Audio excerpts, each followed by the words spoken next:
Quand vous allez savoir c'est combien le prix que j'ai dépensé pour ce PC, vous n'allez pas en revenir.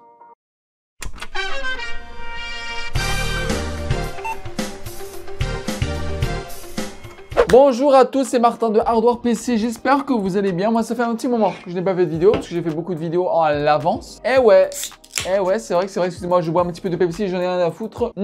Ma foi, c'est excellent. 460 $, c'est le nombre exact de ce que j'ai dépensé pour ce PC. Vous allez me dire, Martin, 460 $, c'est très peu, tu vas avoir un PC de merde. Que nenni. Disons que j'ai eu des opportunités incroyables. Je me baladais tranquillement sur Marketplace et en fait, quelqu'un m'a envoyé un message et qui voulait me vendre des pièces d'ordinateur qui ne se sert plus. Du coup, moi, je lui réponds, je suis désolé, pour l'instant, je dois vendre mes PC avant de pouvoir racheter. Et il me dit, sinon, je jette tout ça au vidange. Je fais, ok, il me dit un peu ce qu'il a. Bon, il a une petite carte graphique, il me dit 50, il a un water cooling, il a carte mère, processeur, RAM. Et puis finalement, on s'est mis d'accord parce que du coup, j'ai pris tout ça pour 80 balles. 80 balles! Donc, évidemment, le processeur, carte mère, carte graphique, je ne vais pas les prendre pour ce PC-là parce que du coup, j'avais déjà une carte mère, etc.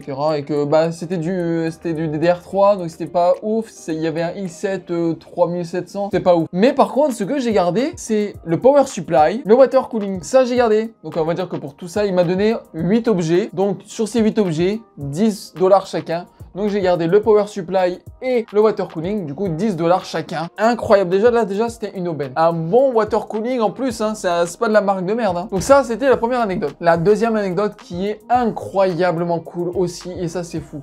Parce que un ami, pareil, m'a contacté sur Marketplace. Ça, c'est un ami qui m'a parlé, qui me fait, écoute, j'ai ça à vendre, mais ça se vend pas. Du coup, je te les donne. Je fais, vas-y, donne-moi ça. Il avait un boîtier, un autre water cooling et 11 ventilateurs RGB Cooler Master. C'était où? Pardon.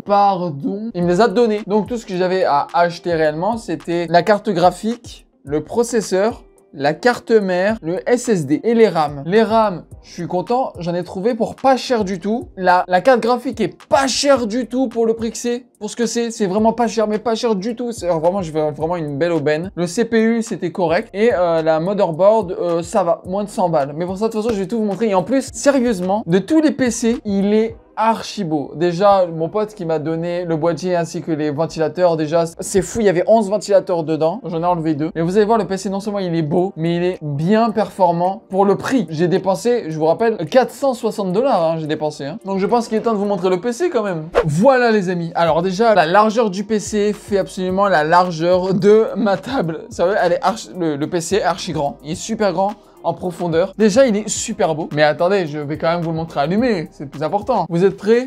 3, 2, 1. Dès que j'arrive dans le truc, je vais dégueuler tous les gens qui sont posés dans le sud. Moi j'arrive dans le truc, on a choqué tout le nord, on arrive dans le sud. Je les éclate sans gêne, à chaque nouveau concert j'ai gagné 400 j'aime. Et les frappes s'enchaînent, t'es pas censé respirer quand je passe en scène. Je suis arrivé en retard, je n'ai pas pu monter. Je vais niquer des mères, j'aurais pas dû monter. Tu me conseilles, je t'élimine à la fin du conseil. Je prends des photos avec ta miss à la fin du concert. N'est-il pas magnifique ce PC, putain, pour 460 $? Incroyable. Bon, je sais, désolé, ça c'est reflet. Je vais enlever la vitre. Voilà, j'ai enlevé la vitre pour les reflets. Donc, je vais vous dire un petit peu qu'est-ce qu'a cet ordinateur. On va commencer par la carte graphique. La carte graphique, c'est une RX 5600 XT. C'est fou malade que j'ai eu à 120 $. Alors, pour ceux qui sont un peu pas vraiment affiliés avec les de chez AMD, une RX 5600 XT, ça équivaut à une 1070. Et une 1070 sur le marché, personnellement, vous en trouvez entre 180 et 250 $ sur Marketplace, par exemple. Le processeur, mesdames et messieurs, le processeur qui est quand même une petite pépite, encore à l'heure d'aujourd'hui, c'est le i7 6700 que j'ai eu à 170 $ que j'ai eu sur eBay. Il fait très bien le taf. Voilà, je sais pas quoi vous dire, mais c'est encore un très bon marché. Un i7 6700, c'est encore très bon. Aujourd'hui, surtout pour le gaming. Pourrait même limite travailler un peu plus dessus, mais disons que ouais, il est encore assez bon. Moi, c'est pas le meilleur non plus. On est déjà à la 13e génération, mais la 6700 et on fait encore bien le taf. La carte mère, c'est une MSI B250 Pro Gaming. Donc voilà, donc c'est une B250. Maintenant, on est dans les B650. Et bon, ça fait un petit peu vieux. Je ne vais pas vous mentir. mentir, mais ça fait encore et bien le café sur une carte mère.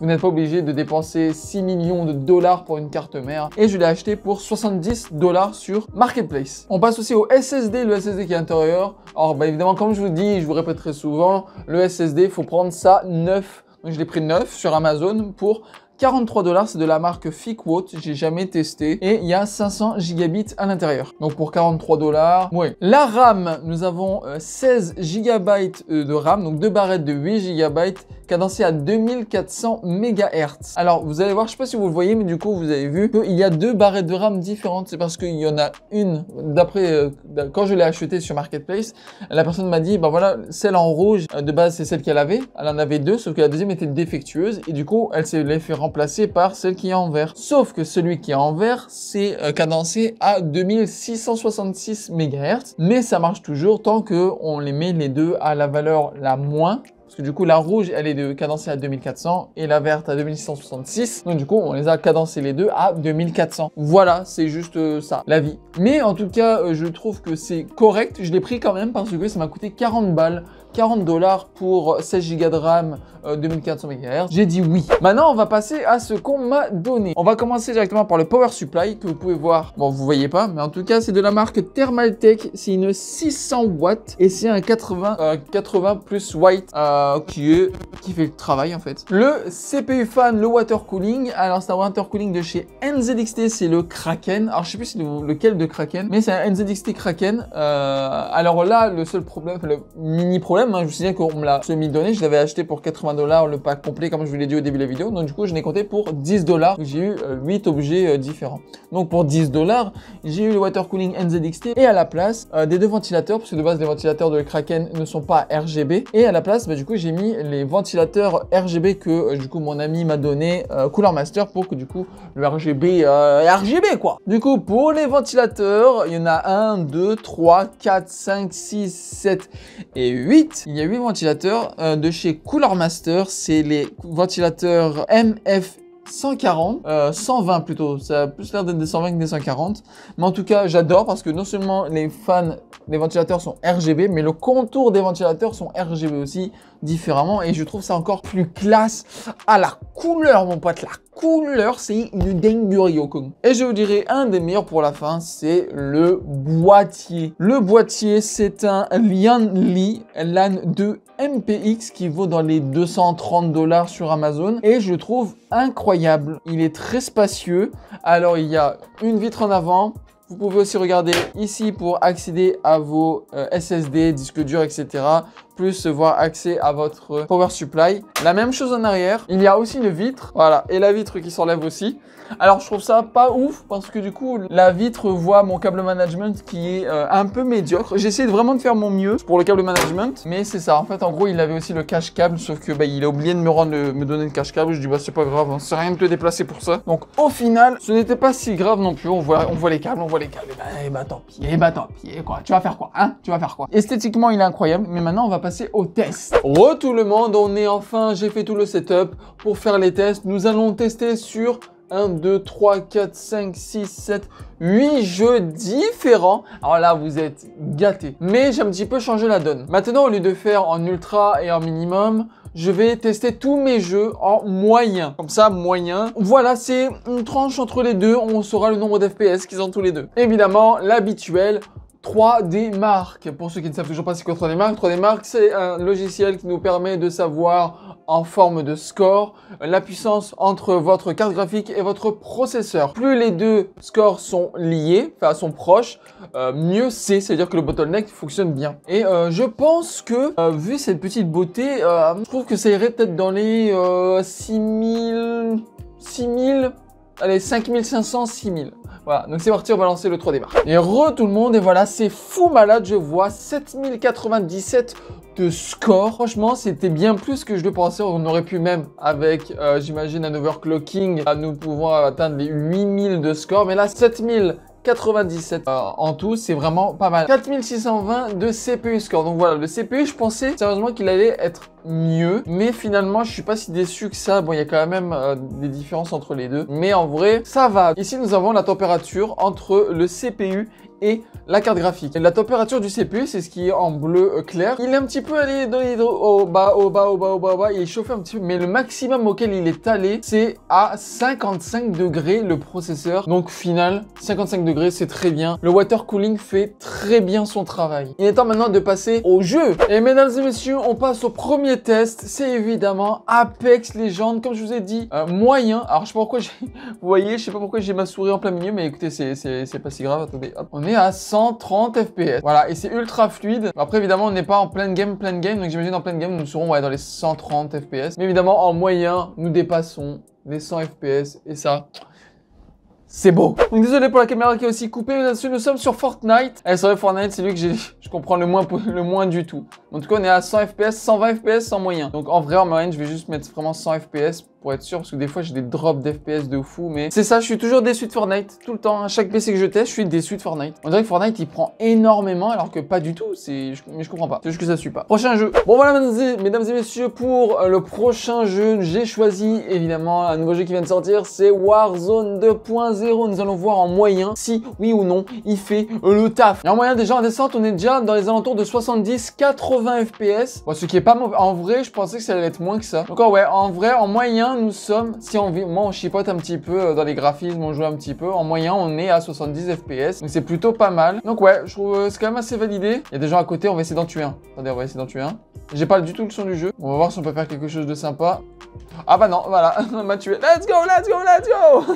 Mesdames et messieurs, maintenant nous passons à Overwatch 2. Nous sommes prêts à faire des tests, toujours en qualité moyenne. Et déjà en moyenne, nous sommes déjà à 120-130 FPS. Ouais, déjà nous dépassons les 100 FPS, donc c'est déjà clairement de quelque chose de bien. Donc franchement, là regardez, on est à 120-130 FPS. Non, là c'est vraiment cool. Là, je suis bien, là ça va, je suis confiant. Donc oui, pour Overwatch 2, c'est validé en moyen. Voilà, on est maintenant à 200 FPS. Ok, let's go. Oh merde, oh putain, oh putain. Regarde, là on est à 250 FPS. Ok, bon bah ok. Là on a dépassé les 200 FPS, là c'est sûr.